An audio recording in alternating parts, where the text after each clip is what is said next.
everyone. We're live.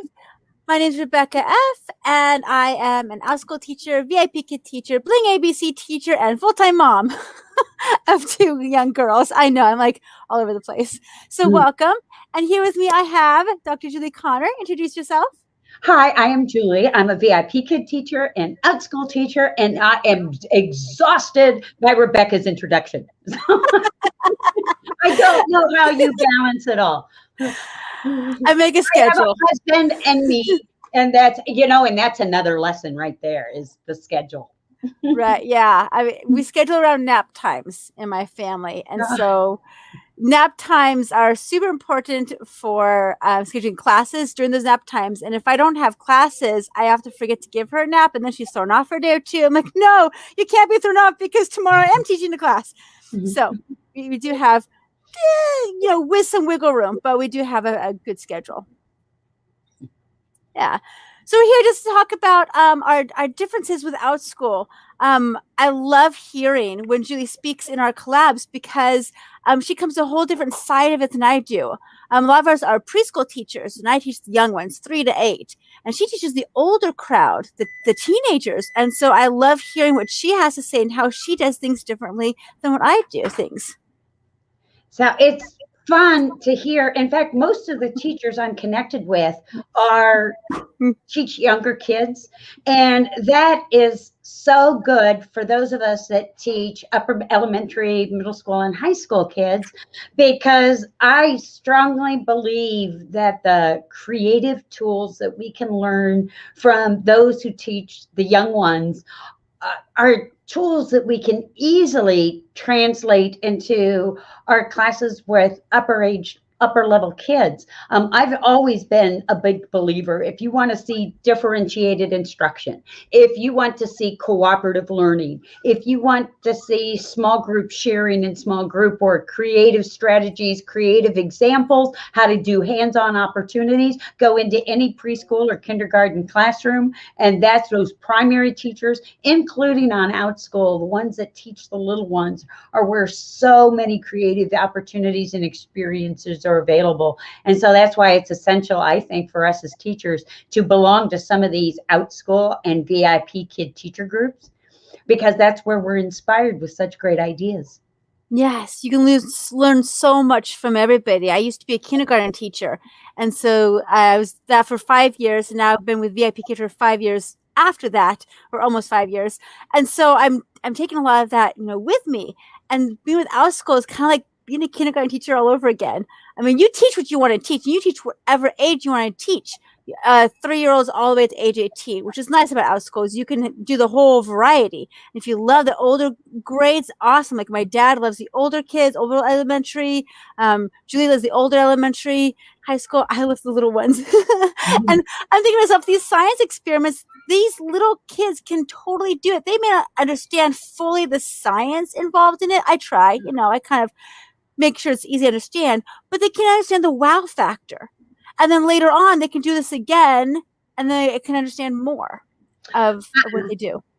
I started out as a science teacher, and I started out elementary and upper elementary science teacher. Then I started teaching middle school. My background's in geology. I have a minor in earth science, and then taught science for elementary teachers at the college level. I'm bringing this up because something important happened there. Whenever we would be teaching concepts, especially when it did with experiments in the lab, etc., almost without fail, somebody during every one of those classes would say, I remember when we were in kindergarten. Because those opportunities, those things that elementary and primary teachers are teaching, those hands-on experiences, are things that stay with us and introduce us to more complex levels of learning. That, thank God, every time I heard a student say that, I was just thinking, thank my lucky stars that there are so many wonderful preschool, kindergarten, and primary school teachers out there. Yes. Yeah, I mean, it's great. And I love the fact that I can do these messy experiments with these kids because they have their parents right next to them, usually. Um, yeah. So when I teach it, I do ages 3 to 8, and I do put in the parental thing like this could be a little bit messy. It would be wise to have an adult nearby just in case. I mean, they're always off screen, but I don't mind a little hand coming in, not a problem because let's see, if I was in a class full of 30 kids, there's no way I would let all of them make a mess at once. No. Well, But I have a question. I have several yes. questions because Okay. this whole thing, this whole conversations that we're having, Uh-huh. it came out of me going to Rebecca and saying, I have questions about how did both of us have different classes. I teach middle and upper level kids public speaking skills. Recently started teaching grades 6 through 9, and my classes, as I explained to Rebecca, originally, my Outschool classes originally started out as 2 days a week, multi-day classes where we talk about skills like demonstration speech. The first day, do public speaking skill practice, do conversation skill practice, and then do speech practice the second day of the week. And then I was trying to translate that into ongoing classes and what does that look like? And Rebecca really stirs her spoon in the secret sauce of that whole model. And so I would love, Rebecca, can you tell us how, for example, an ongoing science class, can you describe what a typical class looks like from beginning to end? Okay, sure. First off, hi, Amanda Panda. Thanks for coming. Hi, Yay. So, in my science class meets once a week and it's 30 minutes. It's ages 3 to 8. Most of them are ages 4 and 5, but I open it to bigger age range because I have a lot of siblings who want to take together. So, yes, it's geared towards the younger ones, but I have some 8-year-olds come with the 3-year-old sister. They both pay and they both do it together. Great. I love it when siblings come to class. They share one screen and they just kind of do their own experiments. They both pay. We're good. So every single week, it's a brand new experiment. So you can pop in, pop out. And so I have a list of 20 experiments we're going to go through. And I usually put in the classroom, like the week after they paid for that week, what the supplies are going to be. I also have a master supply list, but I don't give like the whole supply list in the class description. I give like 4 weeks at a time so the parents can see, okay, what do I need? And I keep the supplies pretty easy, things you can find around the house. Like this last week, we did rain cloud in a jar. You need a jar of water, some shaving cream, and some food colors. You know, things that you can find around the house, or you can go to the store easily and get like a few things.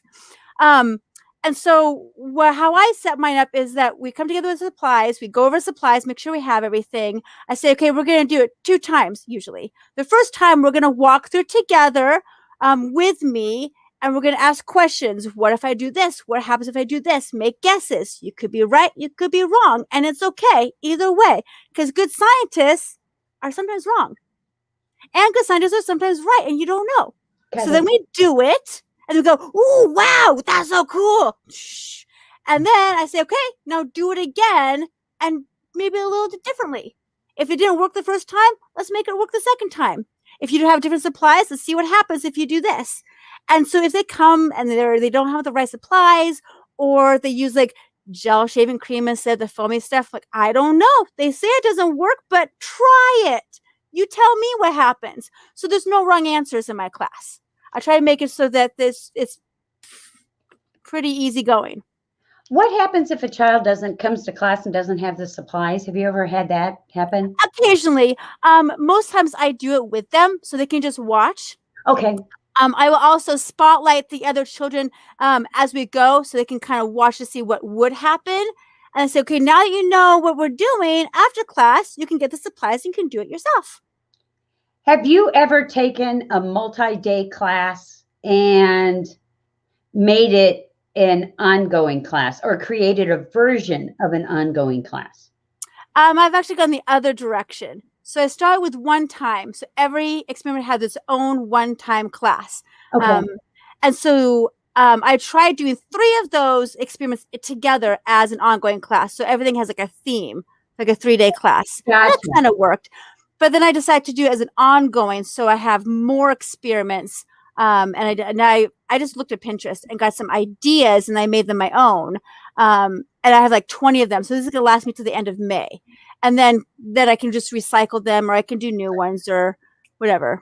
And that's what the next question was, because with my ongoing classes that I created, I was going to run them in 8-week cycles.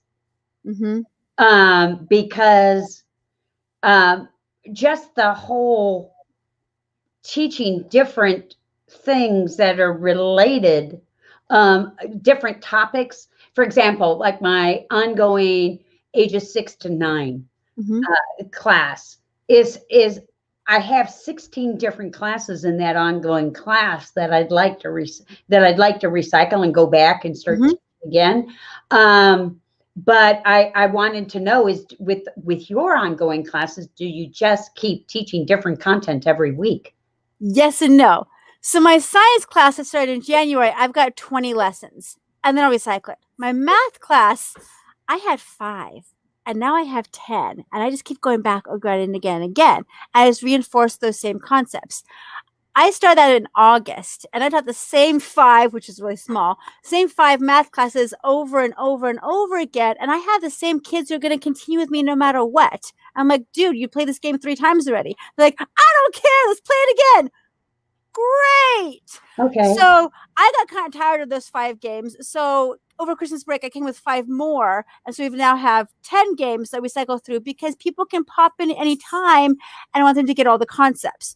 Now, these are standalone. I just take these math concepts that they should learn sometime in kindergarten/first grade, and I put those concepts to like a game board with either dice or cards or some simple things that you can find around the house, and we play a game.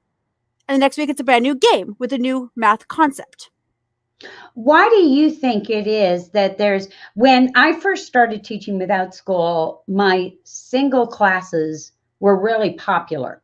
And then in September and in January, it seems as if my multi-day classes, where parents can sign up, for example, 16 classes for 8 weeks, were really popular. But now it just seems like the ongoing classes have really caught fire and have a lot of students joining and wanting to take part in those. What do you think is the popularity of what's contributing to the popularity of the ongoing classes? I have a theory. It may not be right, but I have a theory, and I think it has to do with COVID. Because think back in March, we were all out of school. Like, everybody stays home. And so people found Outschool like, great, something academic/fun/social that my child can do. Oh, let's try this class. Oh, let's try this class. Oh, let's try this class. And so these one-time classes were gaining traction. And people didn't want to do ongoing, maybe, because they didn't know if they'd have to go back to school or not. It was kind of up in the air, or what spring's going to look like. Come summertime, people are still discovering Outschool. That's kind of when I discovered Outschool, early summer. And so we just kept trying different classes here and there. Well, once fall sit in, and you're like, okay, we know our school routine. It's going to be half virtual, half in the classroom. Still some up in the air thing, but we have more of a routine. Let's find classes that fit our routine. And so these parents know that on Monday, I'm going to take math class. On Tuesday, we're going to go to real school class. And on Thursday, we're going to go, so they know what's going to happen each day at each time. And so I still have people who leave my class saying, school's back in session. We love your class, but we got to leave. I'm like, that's okay. It happens. Don't worry about it. Would you say, how many kids would you say attend your classes? I think I counted once on a weekly basis. It's close to 100 a week. What hours do you teach? So I teach during nap times. Okay. So Mountain Standard Time, I teach between 10 and 11 a.m. So like 2 classes I squeeze in there. And I teach again between 3 and 4 p.m., about 2 classes. So you teach 2 hours a day? Yeah. Okay, welcome everyone. My name is Dr. Julie Connor, and I would like you to join me in this discussion today while I interview my friend and ask her a million questions because I can. It's a give and take. Yeah. Well, really have a good feel about all of this. That's why when Rebecca and I were talking, we were wondering maybe people have the same questions about teaching on different online platforms that I have. And so, yeah, because one thing Rebecca and I discovered is that we are both, I'm not going to say both, and you can chime in on this if you'd like or not. This is, for whatever reason, the last couple, I started in June, started teaching in June. I started building some traction. I think I made 84. I don't know why this number is in my head, but I made $84 my first month. And just because it takes a while to get some traction. I only made 112 my first month. Yeah, exactly. And then that started to build up over 4 months. And then I started making about $1,000 a month. And last month was, I think, 25 to 28. And this is the first month where I think I'll make 4,000 this month. Awesome. And it is, but even though I think we make about the same thing and started about the same time, is that correct? Yeah, give or take. Yeah. Okay for me to say that without, because I know people have questions about this. This is why I'm bringing it up. But I think I teach more classes because I have fewer students enrolled in my classes, which could be, makes me think that because there are some of my classes, and they tend to be the multi-day classes where I'll have 1 or 2 students sign up, because with the multi-day classes, I think after week 2 they close them. Is that correct? After the second time you meet. So when I did my multi-day classes, I did like a camp. So it's 3 times in 1 week. After we start the second day, that's it. We're locked into those students. We can't add any more. Okay. But if you do multi-day week on 3 different weeks, like 1 per day, it's the second week. Depends on how you organize it, whether it's by the week or by weeks. Okay. Yeah, because usually it was the third class for me because the first 2 classes were during the same week. And I've got some classes that have got multi-day students, because even though I have some time built in, where you're teaching 2 hours a day, I'm teaching 7. Yeah. Which is, and that's why I wanted to talk to Rebecca, because I want to learn how to teach smarter. Yeah. So I was looking at my stats page, and I average about 30 hours a month. So between 25 to my biggest month was January, where I taught 36 hours in that month. And I teach all half-hour classes. So 36 hours equals 72 classes the whole month. Wow.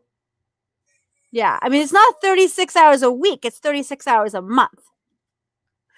And I bring in average about 2,000, between 1,000 and 2,500, depending on, where it's going. But now that I've got my ongoing classes, I have kind of a more predictable income coming in every Sunday for what I taught the previous weeks before, which is kind of nice having that. It gives and takes, but it's a little bit more predictable than my one-time classes, since they're one-time classes are now down to like 1 or 2 people each class. Ongoing is 6 and more. That's really helpful. So far this month alone, I've taught 69 hours. And how many did you say you taught? So far in February, I've taught 26 hours, and I've taught 131 learners. See, and that, I'm hoping whoever is listening that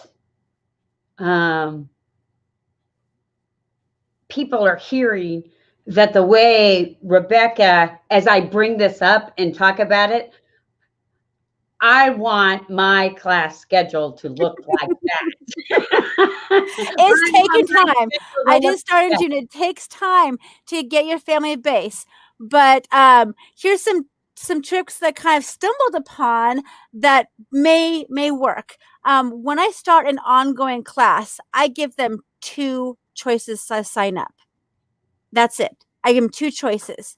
Then when those start filling up, I give a 3rd choice. When that starts filling up, then I open a 4th choice, depending on what my schedule looks like. I go, okay, these are like last week, I noticed all 6 of my math classes were like sold out. Like I had 1 spot left of all 6 of them. I'm like, okay, let's brainstorm. Look at my calendar. Go, can I open a 7th section somewhere? Now I know I might lose a few people and gain a few people, and some get higher or lower. But okay, I'll start a new section and gain that up. If I started with 7 sections, I have 1 kid, 1 kid, 1 kid, 1 kid, 1 kid, and it would take me forever to like actually have somebody to play with. So I don't That give is too many options. exactly what Yeah, I've done, is yeah. opened all the slots for the month. Yeah, but at least I'm getting a little smarter because the slots I have opened were due directly from parents asking, can we have a slot here? Yes, and that definitely helps. Some people can do that where the parent has to say, "Hey, here's my available times. Can you make a class in there?" Since I have a very, very predictable schedule, I say I can work at 10 o'clock and at 3 o'clock any day. So I just now put in my one-time classes saying, if this class is not available or these times don't work, click the button and make a section. Go for it, and I'll teach it. Because once a section is offered, more people might join in. Parents can make their own section. Uh-huh. Is If that the in teacher, the availability yes, if the option? teacher has set the availability, and you can click on the availability what days and times you want to teach, then the parents can go from there. So let's take a quick peek, if you don't mind. I will show you what I'm talking about. So, Isn't Rebecca amazing? so here's under the availability. I was just looking at this yesterday. I am so So thrilled to bring this. when I started in June, I thought this was required. It's not required. But if you have a very regular schedule, it's super helpful. So you can set your weekly availability. So I put down here when I can work. Like I don't have to work 6 a.m. VIP kid because that is 9 p.m. Chinese time. So that's that last unicorn miracle hour that you could get trials, but not usually. So I do put that there. I also can put down 10 and 11. You have to do by the hour, not the half hour. So they only get the hour choice. And then I put down my afternoon nap. Okay. So you can choose what days. I do not work on Sundays. This is just a personal choice, but I do work the other 6 days of the week. And then I press update. Okay. And then down below, okay, I'll update. Okay. Down below, you can have exception dates. So let's say that 3 weeks from now, my daughter has a doctor's appointment. I can click the exception dates and I can choose what day and what time to say nobody can book the spot. Oh, you cannot. Right. Okay. You cannot. So these are the exception dates. Yeah. So then if I go to a class, let's just pick one of my random classes. Let's do my new class. I just now published this class on Dr. Seuss. Let's go to the class listing. I like clicking the class listing button because this is what the parents get to see. I always like to see, what does the parent see? So this is what the parent sees. And so they can see down here, I have 4 times offered, and I can show alternate times. So I can click on that as a parent and say, okay, these are when Teacher Rebecca is available. Genius. And as you can see, the first one is March 1st. Today is February 21st. So it's set about 2 weeks out. So the parents can say, okay, I can't do Monday mornings, but I can do Tuesday mornings. So I'll go ahead and enroll my child here. And then I will get an email as a teacher saying a new section has been created and you have new learners. Now I can decide, oh, that's not going to work out, or if it is, great, and I can talk to the parents. But sometimes just getting that ball rolling helps other learners to say, oh, cool, I can do that too, and I can join in. Now sometimes you're stuck with just that one person because nobody else can do it. So it's kind of hit or miss, but I like it for like these one-time classes. And you can just keep going and you can get farther in the month. Now, with that availability that you set, if, for example, a parent signs up for this particular class on March 8th at 3 p.m., will that slot no longer be available if somebody wants to sign up at the same time and day for a different class. Correct. It books me, yes. So that March 8th will come down here and become a section down here for this class. So then you are no longer available at that time. In a math class, then that spot's gone. But it would be like me once a month when I go through my schedule and I start booking my classes and filling out my schedule. It's just helping the parents kind of help me out. And then just schedule around that. Genius. I didn't know you could do that. Because my first month when this almost like my so yeah, here's my month view.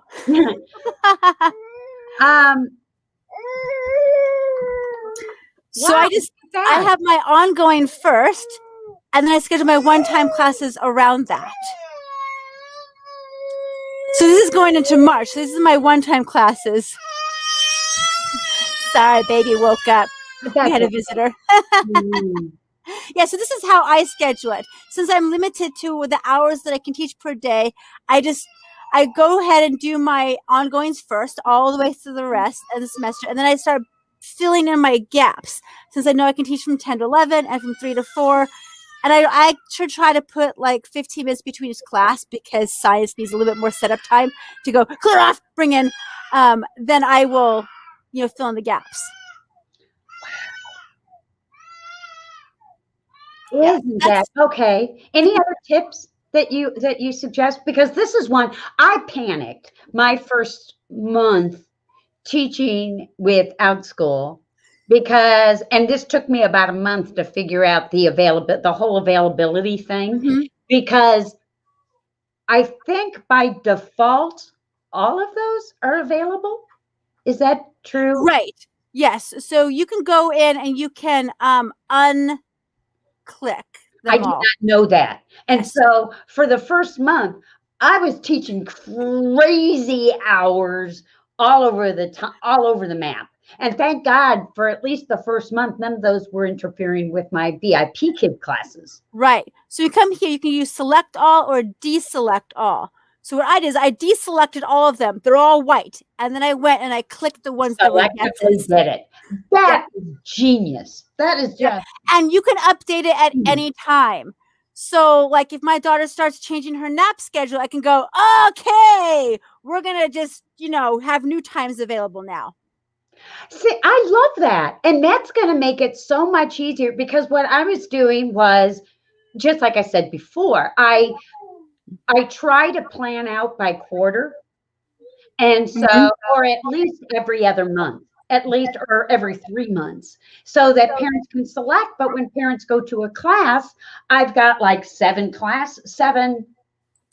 slots, 7 sessions available in any particular time, or for any particular class. And so I was getting 1 student, 2 students, 1 student, 5 students, 2 students, 7 students, 1 student. And it was all over the place, doing it the way you suggested, with opening just 1 or 2 slots and then having the availability. You could add it if you wanted to, if there were questions. Right. Yeah. So I can change it. Now, your availability is your availability. So people can actually start an ongoing class based on your availability. So there's the iffiness. I'm like, oh no, now I'm locked to Monday afternoons from now till forever because this parent started an ongoing class with me. So that's kind of the hard part, is like, I wish I could choose just one-time classes, but right now it's for all your classes. So they can just choose any of your classes. But you can teach it 1 week. You could talk to the parent going, this isn't going to work for me. Can we transfer you? I mean, you have that ability to contact the parents and say, hey, I loved it, but my ongoing won't work, but one time can work. Well, and also we can go to the edit the classes and select the number of days. Right. Yeah. The deadline. Yes. Like ongoing, you can have an end date. I mean, with my science class, I kind of want to be there for all 20 experiments. So I want to do 20 weeks, but I could just say, hey, it's not going to work out. And then, go from there. So you can. Or if you don't want to do the availability, you don't have to. You can do what Julie's been doing. And I'm going to show you Julie's class. I found one. So this is one of Julie's classes. So she has available times and you can request another time. And then as a parent, I can say, okay, these are times that my daughter is available for your class. I mean, of course, she's too young for this class, but theoretically, this is when my child could take your class because we have other things in the morning and the afternoons. And I can even write a message saying, I would prefer this day and this time. And I could send the request. And then you, Julie, can decide if that time window and those days work for you, and you can make a class. And when you make a class, I, as a parent, get the email saying, hey, guess what? Your teacher, Julie, made this class that you wanted at this time. If you want to go book it now. I mean, with different words, but that's kind of what they say. Yeah. Wow. The thing is, you want to have the tags, only 3 spots remaining. You want to see those tags because you want to, be very popular. Yeah. So it's nice having like the low cap. That's why I try to do like 2 and up. So that once I get like one learner enrolled, it'll say there's a learner enrolled sometimes. I do have my classes small at first, and then I start growing with it. With my math classes, like I was telling Julie earlier today, with my math classes, it's game-based. And so everybody takes their turn. Like you take a turn, then I take a turn, then you take a turn, then you take a turn. And I want to make sure I can get to everybody equally. So I do cap that with 6 people. 7 when you include me, because it's called Beat the Teacher. So the teacher gets to play too. And so they have to try to beat me. Sometimes with these large classes, we'll actually have 2 teams. So some of them will be on my team, so we can go back and forth a little bit more. Instead of me taking like all these turns and them not. But my science classes is more self-based. Like they're all doing the science experiments at the same time. And I'm just kind of hovering and I'm kind of watching, through the gallery mode. And if something cool is happening, they raise their hand and I spotlight them. And they can showcase theirs and then spotlight somebody else. So we all take our turns, but sometimes the turns look kind of near the end for like show and tell-ish. Like, oh, show off your experiment. It's not throughout. So I think when you do that, I can actually go more people. And because my slides became so popular, I increased it from 6 people to 7 people to 8 people. Now I'm doing up to 10 kids in one class. And it's chaotic, but it's fun. Right. And you can see what everybody's doing. But I think 10 is my max for that class. But I kind of want to work smarter. So if there's popularity and I could just add one more student in, sure. I think something too that both of us are saying is that with much of this, especially since we are the creators of our own class and the content of our own classes, a lot of this is finding the answers to the solutions to your own questions and problems, is talking to other teachers, watching some of the wonderful YouTube content that's out there. Rebecca's got wonderful YouTube content. So does Amanda Panda, Morgan Brown, Kelly Tagg. These are just Casey Oswald have just got wonderful, wonderful YouTube content out there. But bottom line, you will be making the decision for yourselves. I have some ongoing classes with my public speaking classes that model that, because the kids really like public speaking, many of the kids in my ongoing want to public speak, but they don't want to prepare it. And so we have to build in, I'm looking for the magic. There's no magic to it. There's careful planning to, how can we have a structure that allows for, in an ongoing class, participation, a little preparation during the content and modeling in the context of the ongoing class, versus some of my ongoing classes are easy breezy to plan. I have this is such a crazy name for a class, Julie's Fun and Awesome Homeroom Classroom. I think it is something like that. But that just started on a whim. And that can, with my public speaking classes, I have 6 students for the younger grades and 9 students for the upper grades, because we can't have, if everybody gets a chance to speak, you want to make sure that everybody has a chance with the but the same is true with the homeroom classes, because those give kids opportunity to practice connection and conversation skills in this virtual framework that we have now. And what I started, and it just all organically happened. And I think some of this is just trust your own skill as a teacher. Yep. To maneuver through this.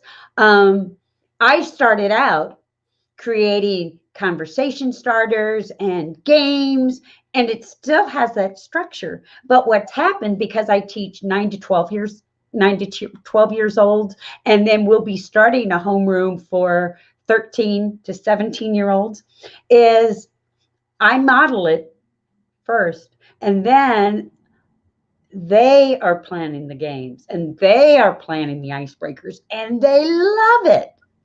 And it's pretty easy because I'm facilitating it, but they're having, the reason they're in the class anyway is because they want opportunities to talk to each other.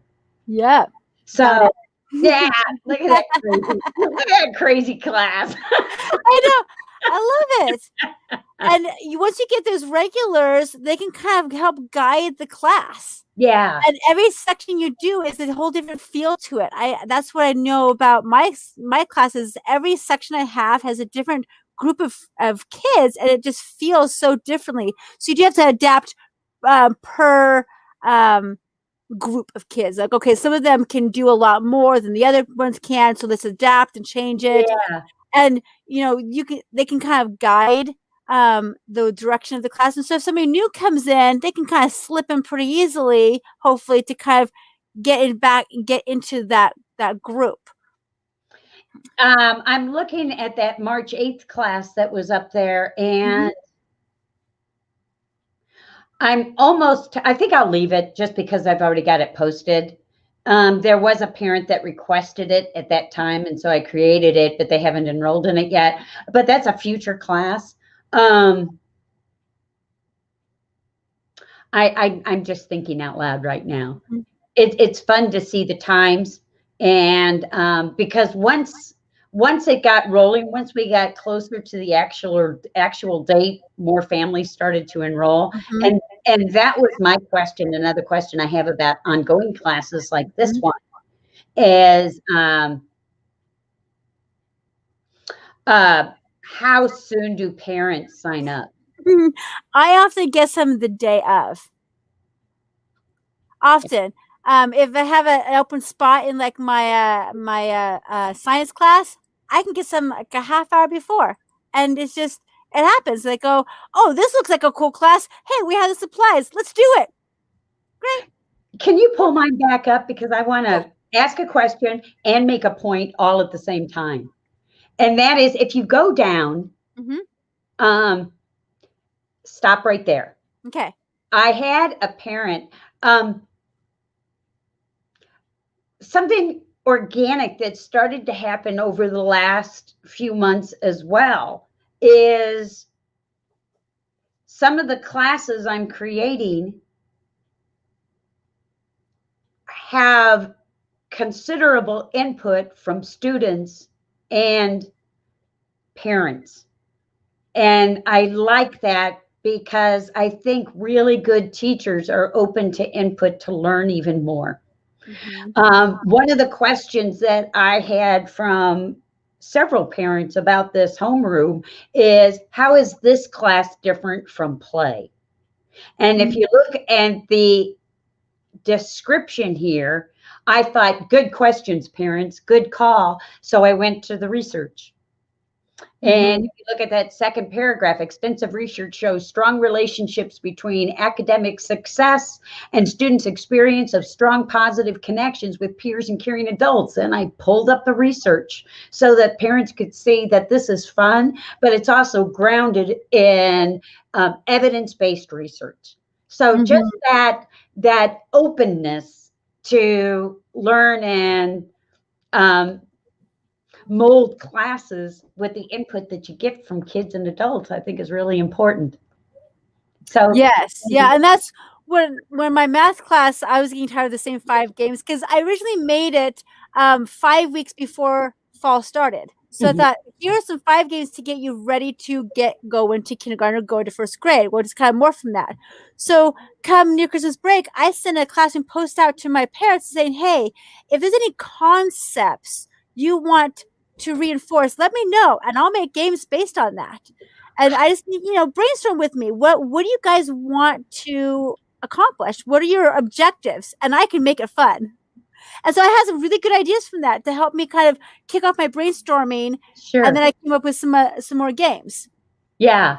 I just love when teachers, kids, and adults are co-collaborative of quality instruction. That is Yeah. so much fun. Is this an example of one Yeah. of So those? this is my science class I started in January. Do tell. Yes. So this one, in my description, I put down that a lot of these are. I started doing this in Oh, ongoing class to explain I how it want to works. take it. I know. And all the ones with an asterisk are ones that I actually have a one-time class on. So if they start here, go, but I wanted to do rainbow milk. Okay, come book my one-time class. Good. Now, not all of them have one-time classes. Only some of them do, because I funneled like my 8 one-time classes into this one, and then I added more. And then if I like some of these, I will make one-time classes from this. So I'm constantly like, coming and going, which is kind of cool. So we just finished Rain Cloud in a Jar. So I have like the week of, so it's that whole week, and then I teach the same thing all 6 times. Boom, done. Next week, 6 times. Boom, done. So I keep myself organized as well.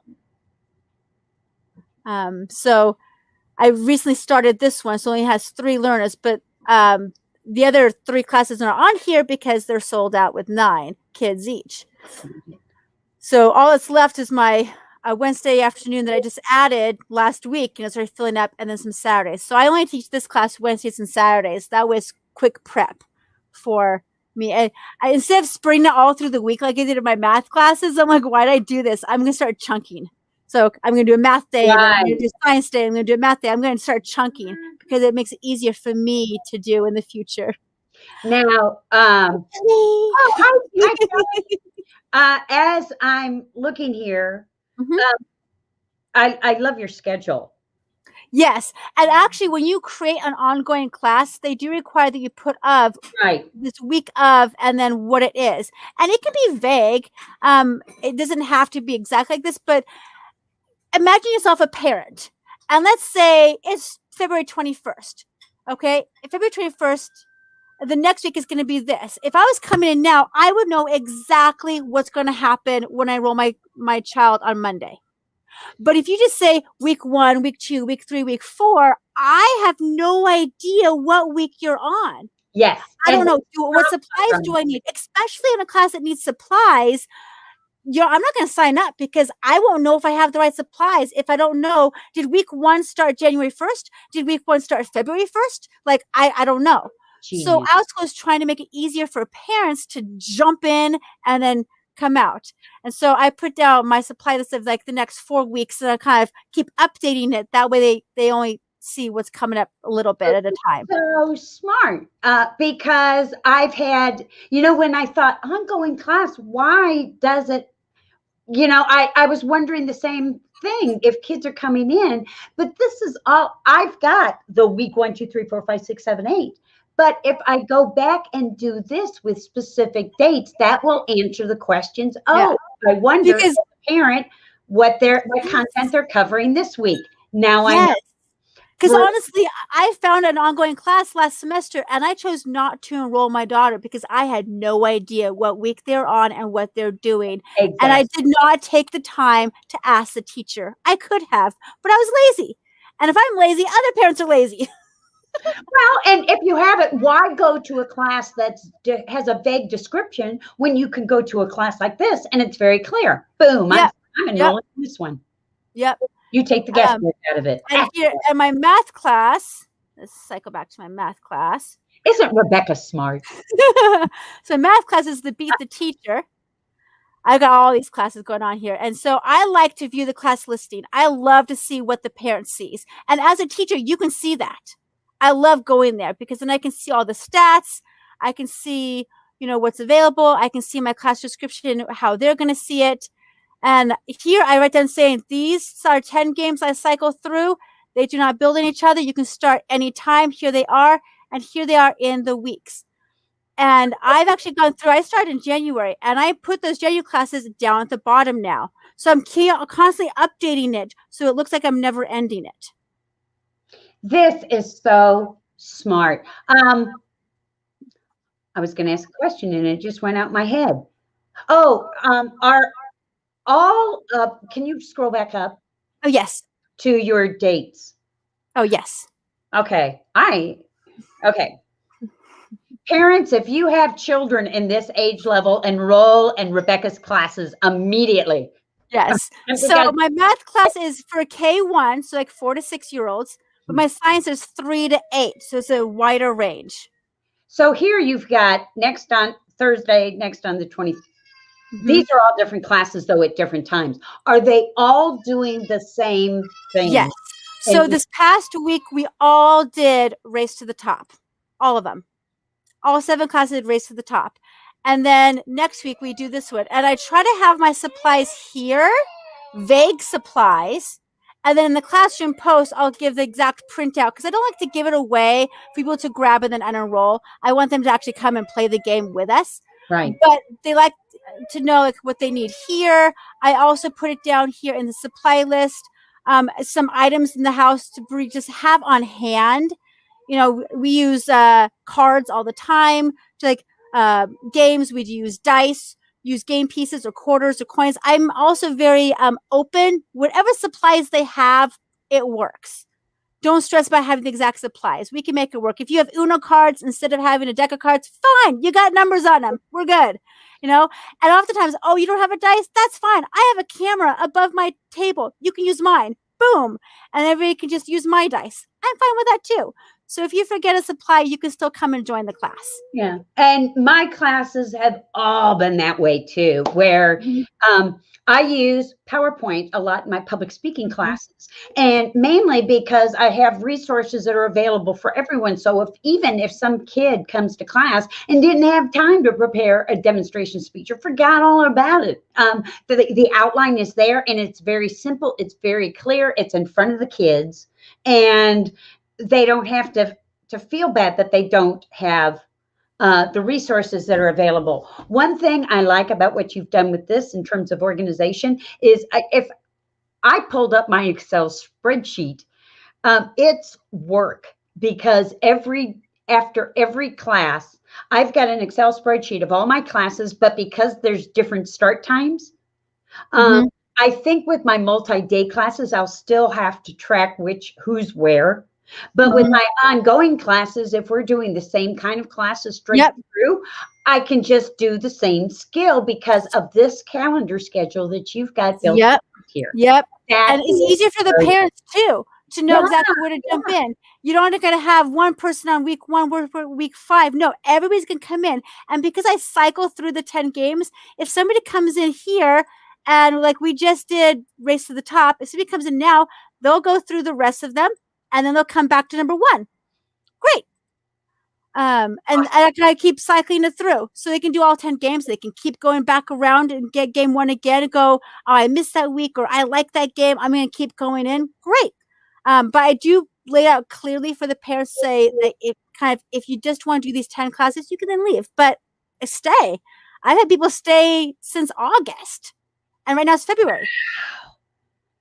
I've got some kids with longevity, but some of the tips that I've heard you discuss today, Rebecca, are really going to help me as a teacher clean up my time, clean up how I use time, and just create cleaner classes for parents. And I have edited those descriptions a lot. Yeah. Yes. Did you, Kelly? You're right. People is like, why are we starting with book 1? Well, they came in mid semester, and so they're going to do book 5, and then they'll come back and do book 1. if you want to book one, only book one, maybe do a one-time class where you just do book one. But it was ongoing, you kind of cycle through. And yes, I agree. It makes it easier to switch kids between sections too. Exactly. Say, I have an appointment on Wednesday. Can I join your Saturday class? Sure, I'll transfer you there. You can take that class. I'll add an extra spot on Saturday so they're not taking too many spots. And then, yeah, join on Saturday. It's the same experiment, same supplies. Very smart. Smart for the parents, smart for the teachers. Just Exactly. do the whole thing all week. And this is another reason why it's so smart for online teachers to be connected with one another, because this is not, many of these things that we discuss in conversations like this aren't necessarily going to be offered, isn't going to necessarily be offered that's offered in a class or a workshop. Because Guess and check, and you look on Facebook, you look on YouTube, you find the information that you want to have, and if you don't, you ask. Yeah, exactly. So I have another class. I gotta go too. Thank you, Thanks Rebecca. for being, Julie. Thank you for being my guest today. And thanks for being my guest. Yay! High five. Yay! Thank you. I am so grateful. So anyway, Yes. have a wonderful day. Bye. Bye.